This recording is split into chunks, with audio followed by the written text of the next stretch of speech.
stop everything. What I'm about to reveal could mean the difference between walking into the most blessed season of your life or watching everything God prepared for you get completely obliterated within the next 48 hours.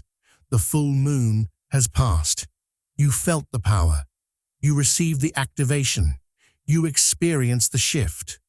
And right now, in these critical hours after the peak, you're about to make a mistake that will destroy every single blessing that was released for you. And the worst part? You won't even realize you're making it until it's too late.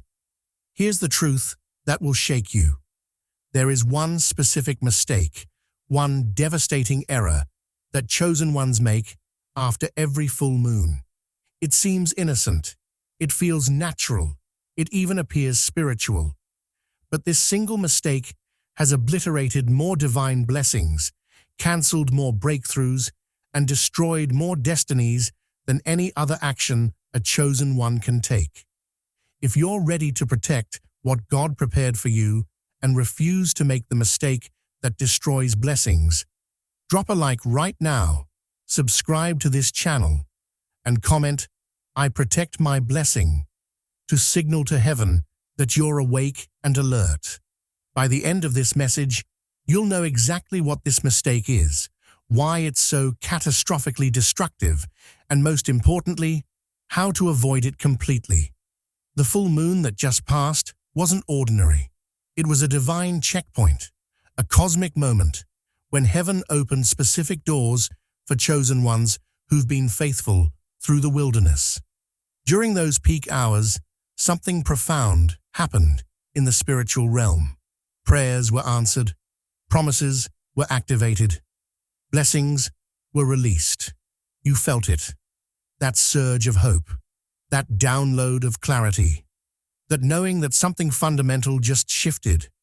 Angels were dispatched, divine orders were written, your name was spoken in the courts of heaven, and a blessing, your specific, personalized, perfectly timed blessing, was sent from the throne room toward your physical reality. But here's what most people don't understand. When a blessing is released from heaven, it doesn't instantly materialize in your hand. There's a journey it must make, a pathway it must travel, a process it must complete. And during that journey, between spiritual release and physical manifestation, your blessing is vulnerable. Not to demons, not to witchcraft, not to external attacks. Your blessing is vulnerable to one thing and one thing only: your actions. Specifically, one action, one mistake, one error that seems so harmless, so normal, so understandable that most chosen ones make it without hesitation. And the moment they make it, their blessing, which was in motion, which was on its way, which was about to break through into their reality, gets obliterated, not delayed, not diminished, obliterated, completely destroyed. And they'll spend the next several months wondering why nothing manifested, why the breakthrough never came, why they're still stuck despite feeling so sure something was about to change. The mistake that will obliterate what God prepared for you is this: breaking your spiritual silence after the full moon, speaking prematurely about what you received, what you experienced, what you felt, what you know is coming, telling people about your blessing before it fully manifests, announcing your breakthrough before it's complete, broadcasting your activation before it's anchored. This sounds counterintuitive, I know. You've been taught to speak things into existence, to declare your blessings, to testify about what God is doing. And in the right timing, that's absolutely correct. But after a full moon, during the critical window, when your blessing is traveling from the spiritual realm to the physical, silence is not optional. It's mandatory. It's protective. It's the difference between receiving what's yours and watching it get destroyed. Here's why. When you speak about your blessing prematurely, You expose it to energies it's not yet strong enough to withstand. Your blessing, in its journey toward you, is like a seed that's been planted. It's germinating. It's developing roots. It's gathering strength. But it's still underground, still in the dark, still fragile and forming. When you pull that seed up to show people, when you dig it up to prove it's real, when you expose it to light and air before it's ready, you kill it. It doesn't matter that the seed was real. It doesn't matter that it was planted by God Himself. The premature exposure destroys it. The same principle applies to your blessing after the full moon. When you start talking about it, explaining it, defending it, trying to make others understand it, you're pulling it out of the sacred incubation space where it needs to remain hidden until it's strong enough to withstand public scrutiny. Let me break down exactly why breaking your silence obliterates your blessing. Because understanding this will help you resist the overwhelming urge to speak. When you tell people about your blessing, especially people who aren't spiritually mature or who don't operate at your frequency, their doubt becomes part of your energetic equation. They might not say it out loud, but their skepticism, their questions, their inability to see what you see, all of that creates an energetic frequency of doubt that attaches to your blessing. Remember, your blessing is still forming. It's still solidifying. It's still making the journey from invisible to visible. And it's energetically sensitive during this time. When doubt enters your field, even doubt that's not your own, it creates interference. It's like static on a radio signal. Enough static, and the signal gets lost completely. Most people don't realize they're carrying doubt. They'll say supportive things. That's great. I hope it works out for you. But underneath those words is skepticism, uncertainty, maybe even jealousy. And when your blessing is exposed to those frequencies during its vulnerable journey, it weakens, and weak blessings don't make it to manifestation. I need you to understand something about spiritual warfare. The enemy cannot touch what he cannot see. When your blessing is hidden, moving silently from heaven to earth, wrapped in the privacy of your relationship with God, it's protected. It's under divine stealth mode. But the moment you start talking about it, you make it visible. You put a target on it. You essentially announce to spiritual forces, here's what's coming for me. Here's what I'm about to receive. Here's what you need to try to stop. And while the enemy cannot steal what God has ordained for you, he absolutely can create obstacles, delays, and complications that test whether you're really ready to receive it. Your premature speech gives him information he wouldn't otherwise have, and he uses that information to mount resistance. Every time you speak about your blessing to someone else, you're unconsciously seeking validation. You want them to confirm that what you felt was real. You want them to agree that yes, this is really happening for you. You're looking for external proof to support your internal knowing. But here's the problem. Every time you seek external validation, you're admitting that your faith isn't sufficient on its own.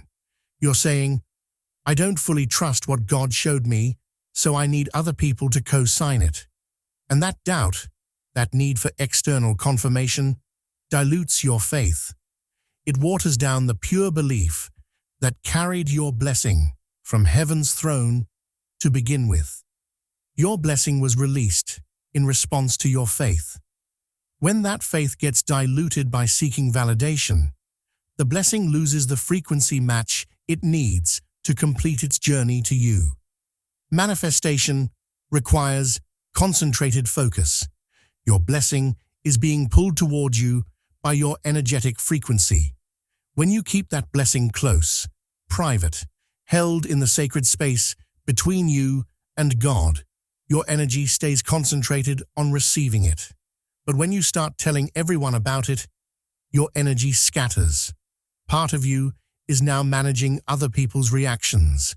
Part of you is defending your experience.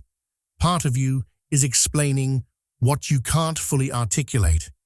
Part of you is worrying about who believes you and who doesn't.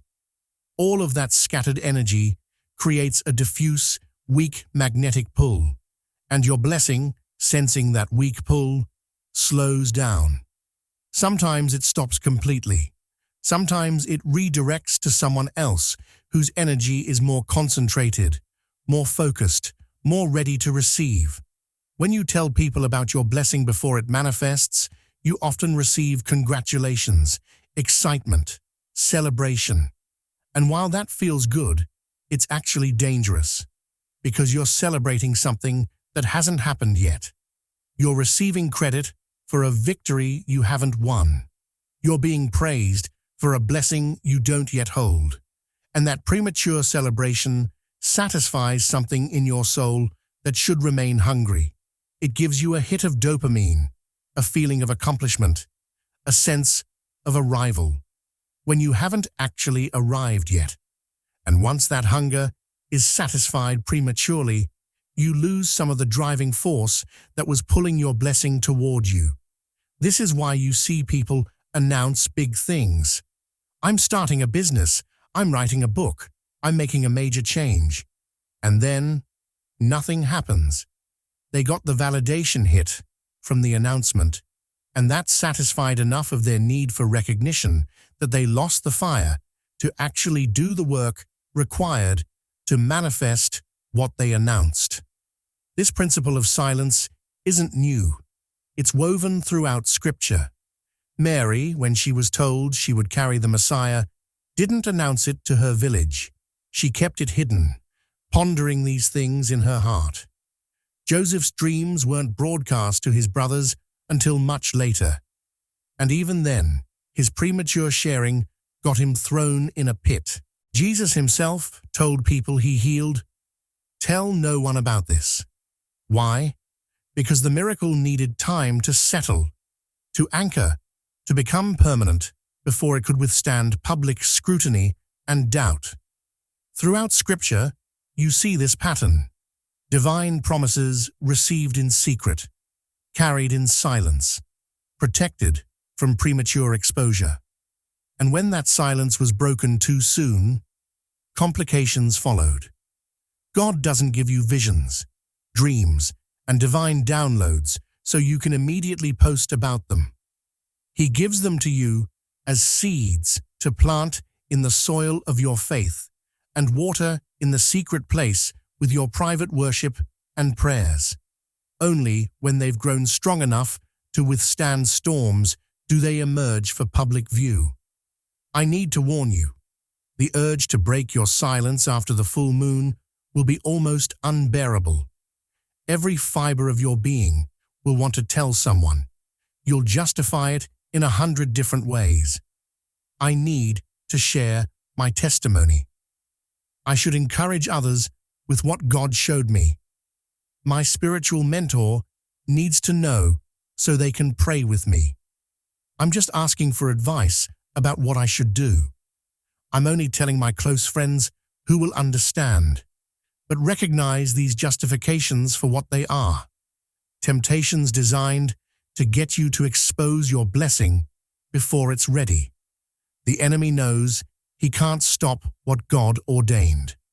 But he also knows that if he can get you to talk about it prematurely, you'll stop it yourself. You'll feel pressure from others too. People will ask, "How was the full moon for you? Did you get any downloads? What did you experience?" And it will feel rude not to share. It will feel spiritually proud to keep it to yourself. It will feel like you're withholding something you should be giving. Resist. The discomfort of silence is temporary. The consequences of premature speech are catastrophic. So what do you do with this massive energy, this powerful knowing, this overwhelming sense of what's coming for you. You hold it, you protect it, you guard it like the precious seed it is. Create a sacred container. Designate a journal, a private voice note app, or a locked document where you can pour out everything you're experiencing. Write down the visions, the insights, the promises, but write them only for you and God. This gives you an outlet for the energy without exposing your blessing to outside forces. Intensify your private worship. Take all the energy you'd spend talking about your blessing and redirect it into worship, into prayer, into thanksgiving. This energy strengthens your connection to the source of the blessing and creates a direct pipeline for it to travel down. Practice the phrase, "I'm processing something powerful, and I need to keep it private for now." Say this with a gentle smile when people ask. You don't owe anyone an explanation. You don't have to defend your silence. True spiritual friends will respect it. Those who push against it are revealing they're not safe containers for your divine secrets. Watch for confirmation in nature. God will confirm your blessing through creation, through birds, through repeated numbers, through songs, through sudden shifts in weather. These confirmations are for you alone. They don't require anyone else's interpretation or validation. Fast from social media. If you absolutely cannot trust yourself to stay silent, remove the platforms where you'd be tempted to post. The blessing God has for you is worth more than likes, comments, or validation from people scrolling mindlessly through their feeds. The critical silence period after a full moon is typically 7 to 14 days. This is the window when your blessing is most vulnerable, when it's making the most dangerous part of its journey from spiritual to physical. After 14 days, it's usually anchored enough to withstand some discussion, though even then, discretion is wisdom. But here's the better indicator. You'll know silence is no longer necessary when the thing manifests. When you're holding the job offer, when you're in the relationship, when you're living in the new home, when the money is in your account, then you can testify, then you can share. Then your story becomes not a wish, but a testimony, not a hope, but a reality. Until then, silence is your greatest weapon, your strongest defense, your most powerful act of faith. Be aware, certain people will unconsciously or consciously try to get you to break your silence after the full moon. Sometimes it's innocent curiosity. Sometimes it's spiritual surveillance. Either way, your response must be the same. Gentle deflection and firm boundaries. Energy vampires will sense something different about you and try to extract information. They'll ask probing questions, push past your boundaries, make you feel guilty for not sharing. Don't give in. Your blessing is not food for people who didn't fast with you. Fellow chosen ones who are still learning may want to compare notes, share experiences, validate each other. While this can sometimes be healthy, immediately after a full moon, it's dangerous. Even well-meaning spiritual discussions can create energy leaks. Wait until your blessing has manifested before debriefing. Family members who love you but don't understand your spiritual walk will ask questions out of care. They'll want to know what's going on with you, why you seem different. Love them by not burdening them with spiritual information they're not equipped to carry. Spiritual leaders who are genuinely trying to shepherd you might ask about your full moon experience, unless God explicitly directs you to share with this specific person. Even here, discretion is wise, not because they're unsafe, but because your blessing needs the protection of privacy during its most vulnerable stage. If you've already broken your silence after the full moon, here are signs that your blessing has been damaged or destroyed. The initial excitement and certainty you felt has faded, replaced by doubt and confusion. You feel exposed, vulnerable, like you revealed something you should have protected. People's reactions, even positive ones, left you feeling empty rather than encouraged. You're suddenly experiencing obstacles, setbacks, or complications that make no logical sense. You feel a heaviness in your spirit, a sense that you did something wrong, even if you can't name what. If you recognize these signs, all is not lost. Repent immediately, not to a person, but to God. Acknowledge that you exposed what should have remained hidden. Ask for mercy. Ask for restoration. Then return to silence. Stop talking about it completely. Return to the secret place and trust that God's grace can restore what your mistake damaged. The reward of silence. Here's what happens when you protect your blessing with silence. Your faith grows stronger every day you hold it privately. Your connection with God deepens as you share sacred secrets only with Him. Your blessing arrives intact, undiluted by doubt, untainted by skepticism, pure and powerful as it was when heaven released it. When you finally testify, your words carry authority because you're speaking from manifestation, not imagination. And here's the beautiful paradox. When you're willing to keep your blessing silent, even though you desperately want to share it, God often manifests it faster. Your silence proves you trust Him more than you need validation from people. And that level of trust moves heaven. Chosen one, this is your moment of decision. The full moon released something specific for you.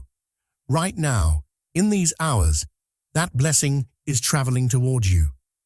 And whether it arrives intact or gets obliterated depends entirely on whether you can keep your mouth closed. I know it's hard. I know every cell in your body wants to tell someone.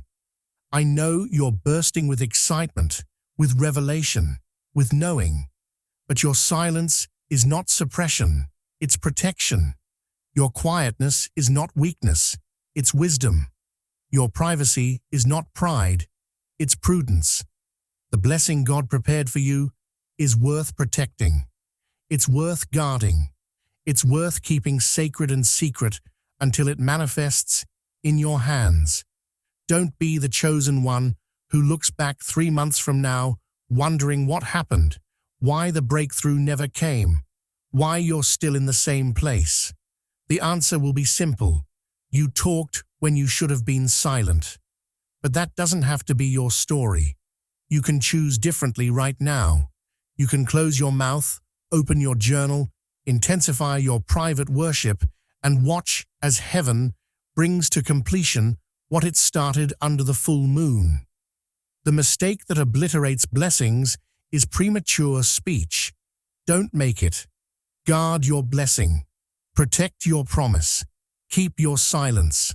What God prepared for you is too precious to lose because you couldn't keep your mouth closed for 2 weeks. Your move, chosen one. Choose wisely.